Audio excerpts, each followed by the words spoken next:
अस्सलाम वालेकुम स्टूडेंट्स, कैसे हैं आप। उम्मीद करता हूं कि अच्छे होंगे, हर लिहाज से अल्लाह ताला की रहमत में होंगे। मैं हूं आपका टीचर सैयद मोहम्मद हसन। आपको जैसा कि पता है कि आजकल के हमारे जो टॉपिक चल रहे हैं वो हैं इंडेक्स नंबर।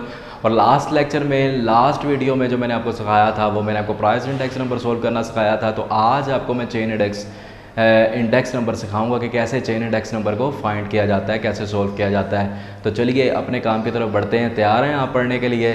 चलिए अपने काम की तरफ बढ़ते हैं और क्वेश्चन नोट करते हैं बुक से और काम शुरू करते हैं। तो आपको जो बुक के क्वेश्चंस के मुताबिक जो क्वेश्चन गिवन है बुक में वो 5.22 क्वेश्चन है आपकी बुक का। उसमें आपको जो गिवन वैल्यूज़ हैं वो हैं ईयर्स में आपके पास जो ईयर्स गिवन है वो 2010 है, 11 है, 12 है और 13 है।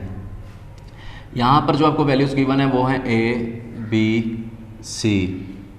ये आपको तीन वैल्यूज़ कम्युनिटीज़ की सूरत में गिवन है। उनमें आपके पास जो वैल्यूज़ गिवन है वो आपके पास हैं 15, 20, 25 और 27।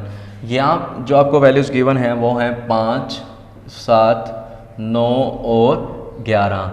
और जो नेक्स्ट वैल्यूज़ आपको गिवन है वो हैं 15, 17, 23 और ये जो आपको वैल्यूज़ गिवन है वो है 28। और वो आपसे क्वेश्चन में कह रहा है find chain index number. Chain index number using 2010 as base year. आपको पता है कि चेन इंडेक्स निकालने के लिए आपको पता है कि आपने स्टेटमेंट को समझना है, अच्छे से क्वेश्चन को पढ़ना है। समझने के बाद एक दफ़ा जब आपको अच्छे से समझ आ जाए तो फिर आपने वर्किंग शुरू करनी है और काम करते चले जाना है। तो आपको पता है जैसे कि क्या नाम है, आप चेन इंडेक्स निकालने के लिए लिंक रिलेटिव्स निकालते हैं।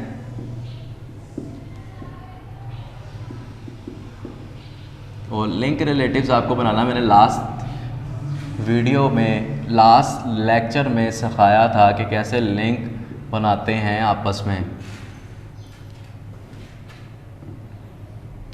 उसका फार्मूला फिर दोबारा एक दफ़ा मैं आपको रिमाइंड करवा देता हूँ। उसका फार्मूला होता है, लिंक रिलेटिव्स निकालने का फार्मूला होता है Pn divided by Pn minus 1, जिसको हम बोलते हैं करंट ईयर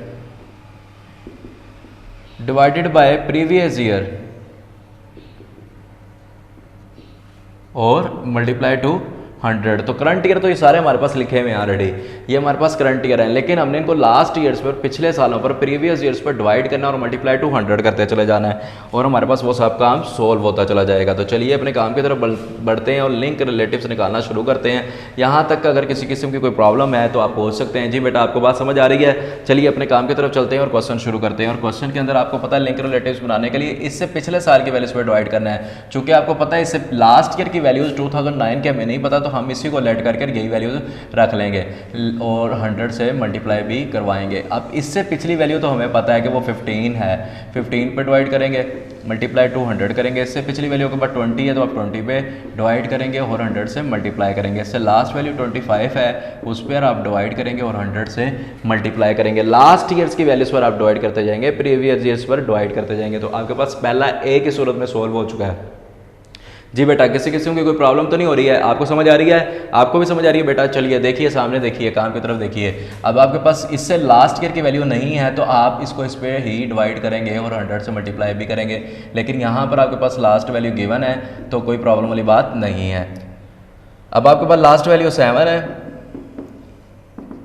अब आपके पास 9 है।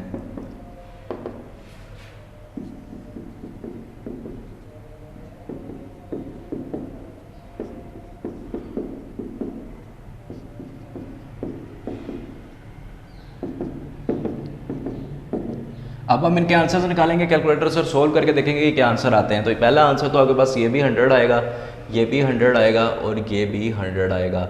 नेक्स्ट वाले वैल्यूज़ के आंसर्स निकाल लेते हैं और देख लेते हैं कि इनके आंसर्स क्या आएंगे। तो 20 को जब हम 15 पे डिवाइड करते हैं और मल्टीप्लाई 100 भी करते हैं तो हमारे पास 133 आ जाता है। और 25 को जब हम 20 पे डिवाइड करते हैं और 100 से जब मल्टीप्लाई करते हैं तो ये हमारे पास 125 आ जाता है। और जब 27 को जब हम डिवाइड करते हैं 25 पे और मल्टीप्लाई टू 100 भी करते हैं तो ये हमारे पास 108 आता है।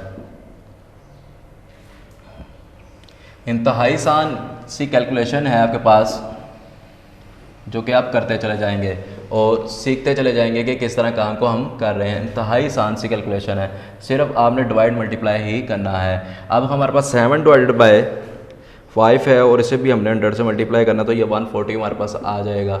अब हमारे पास 9 डिवाइडेड बाय 7 है और इसे भी हमने 100 से मल्टीप्लाई करना है, तो ये हमारे पास 128.5 आ जाएगा।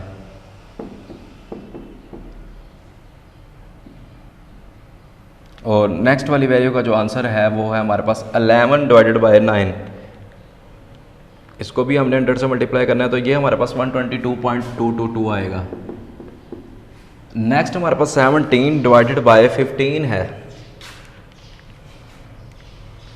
बेटा किसी किस्म की कोई प्रॉब्लम हो तो आप पूछ सकते हैं, इंतहाई आसान से वर्किंग चल रही है आपकी, सिर्फ डिवाइड किया जा रहा है और मल्टीप्लाई टू 100 किया जा रहा है। चलिए नेक्स्ट हमारे पास 23 डिवाइडेड बाय 17 मल्टीप्लाई टू 100 हो रहा है, और ये हमारे पास जो आंसर आया वो आया है 135.294। नेक्स्ट हमने डिवाइड करना है 28 डिवाइडेड बाय 23 मल्टीप्लाई टू 100, तो ये हमारे पास जो वैल्यू आएगी वो आ रही है 121.739। यहाँ तक की वैल्यू जो है बिल्कुल इंतहाई आसान सी वैल्यूज हैं, सिर्फ आपने डिवाइड किया और मल्टीप्लाई टू 100 किया और आपके पास लिंक रिलेटिव्स बनना शुरू हो चुके हुए हैं। अब आपने आगे चेन इंडेक्स फाइंड करने के लिए इनका टोटल करना है, टोटल करके नंबर ऑफ वैल्यूज पे डिवाइड करना है, तो आपके पास मीन आएगा और मीन के बाद हम फाइंड करेंगे चेन इंडेक्स। तो यहाँ पर मैं लिखूँगा टोटल और यहाँ मैं लिखूँगा मीन और यहाँ मैं लिखूँगा चेन इंडेक्स नंबर।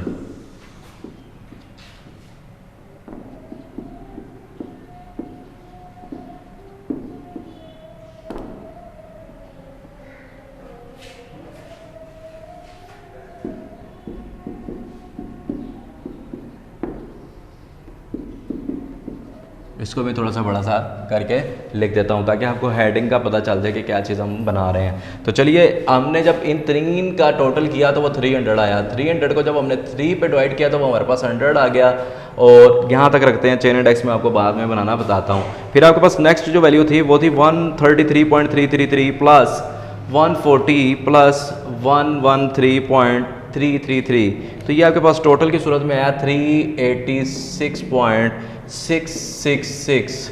ठीक है बेटा, इसको जब हमने 3 पे डिवाइड किया तो ये हमारे पास आ गया 128.888।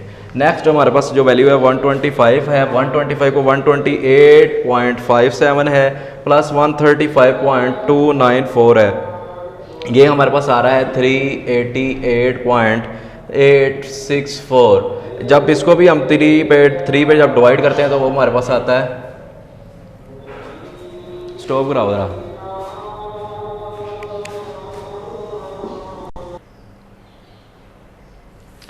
तो जैसा कि आप देख रहे हैं कि हम क्या कर रहे हैं कि टोटल कर रहे हैं ईयर वाइज। आपके पास जो आंसर था 125, 128.57, 135.294, उसका जो हमने टोटल किया वो आया हमारे पास 388.864, जिसको हमने डिवाइड किया 3 पर तो हमारे पास एवरेज बनकर आ गया, मेन बनकर आया 129.621। अब नेक्स्ट हमने जो टोटल करना है वो लास्ट वाले साल का करना है, 2013 के हर वैल्यू का टोटल करना है, एक सम बनाना है। तो उसमें पहली वैल्यू जो हमारे पास है 108 प्लस हमारे पास 122.222 प्लस हमारे पास है 121.739, जो कि हमारे पास बन के आएगा 351.961। इसको भी हम डिवाइड करेंगे 3 पर तो हमारे पास एवरेज आएगी 117.320। ये हमारे पास आंसर आ चुका है एवरेज का। अब चूंकि हमें पता है कि हमने एवरेज भी निकाल लिया और टोटल भी निकाल लिया, तो फाइंड करेंगे हम फाइनली क्या फाइंड करेंगे, चेन इंडेक्स नंबर, जो कि हमारा क्वेश्चन का मेन टॉपिक था। उसने फाइंड करने के लिए क्या कहा था आपसे, चेन इंडेक्स नंबर। लेकिन हमारे पास चेन इंडेक्स निकालने के लिए पहले लिंक रिलेटिव्स बनाना पड़ता है और उसके बाद चेन इंडेक्स बनता है। लिंक रिलेटिव्स बनाकर हमने एवरेज फाइंड किया और एवरेज से हम क्या फाइंड करेंगे, चेन इंडेक्स नंबर। और चेन इंडेक्स नंबर मैंने आपको लास्ट वीडियोज के लेक्चर्स में सिखाया था कि सिंपल जैसे हमने चेन इंडेक्स निकाला था आज भी हम वैसे ही निकालेंगे। तो आपका लास्ट वाला जो टॉपिक था उससे ये भी रिलेटेड वही चीज है, उसी तरह सेम निकलेगा। तो देखिए जो नए हैं वो भी पुराना क्वेश्चन जो मैंने करवाया था सिंपल इंडेक्स नंबर वो भी सीख लेंगे। तो यहां पर से आपने 100 एज इट इज लिखना है, 100 को आपने लास्ट वाली वैल्यू के साथ जो मीन की है उसके साथ मल्टीप्लाई करना है और डिवाइड करना है 100 पे। तो 100 मल्टीप्लाई 128.888 डिवाइडेड बाय 100 करना है। इस 100 को आपने इससे मल्टीप्लाई करवाना है, मल्टीप्लाई करवा के ये जो हमने लिखा है ऊपर उसको डिवाइड कर देना आपने 100 के साथ। तो 100 के साथ कैंसिल हो जाएगा, तो अगर फाइनली जो वैल्यू आएगी वो आएगी 128.888। यहाँ तक हमारे पास वैल्यू आ चुकी है, ये वैल्यू आई है हमारे पास ये। अब लास्ट जो हमारे पास वैल्यू आई है इस वैल्यू को हम फिर लेंगे 128.888। इस वाली वैल्यू को हम मल्टीप्लाई करवाएंगे नेक्स्ट लास्ट जो वैल्यू थी हमारे पास वो कितनी थी 129.621। ये वाली जो हमारे पास लास्ट वैल्यू है इसके साथ हमने मल्टीप्लाई करवाया, डिवाइड करवा दिया किस पर 100 पर। आप इस तरह लाइंस नहीं लगाएंगे, सिर्फ आपको सिखाने के लिए आप प्रैक्टिस कर लेंगे तो उसके बाद आपको भी इसी तरह समझ आ जाएगी। तो ये आपने लाइंस नहीं लगानी, सिर्फ आपको समझाने के लिए ये बात मैंने लाइंस लगाई हैं, ठीक है। तो सिंपल सा वे है, सिर्फ एक चेन इंडेक्स बनाने का तरीकेकार है जो मैं आपको बता रहा हूं। अब आप क्या करेंगे, इन दोनों को मल्टीप्लाई करेंगे और 100 पर डिवाइड करेंगे। तो देखिए क्या आंसर आता है 128.888 मल्टीप्लाई टू 129.621 और इसे भी आप डिवाइड कर देंगे 100 पर। तो वो आपके पास कितना आंसर आ जाता है, वो आपके पास आंसर आता है 128.888 मल्टीप्लाई टू 129.621 डिवाइडेड बाय, आपने डायरेक्टली नहीं करना, आपने क्या करना है इन दोनों को सिर्फ मल्टीप्लाई करवाना है और उनका आंसर लेकर आना है, फिर आपने डिवाइड करवाना है, वरना गलती होने के चांसेस ज्यादा हो जाएंगे और गलती से आपने बचना है। तो वो आंसर आ रहा है 167.0659। तो इस आंसर को आपने नेक्स्ट वैल्यू जो क्या नाम है लास्ट ईयर की वैल्यूज है 2013 की उसके साथ आपने मल्टीप्लाई करवाना है 167.0659 मल्टीप्लाई टू इस वैल्यू के साथ करेंगे 117.320 डिवाइडेड बाय 100। तो ये आपके पास आंसर क्या आएगा,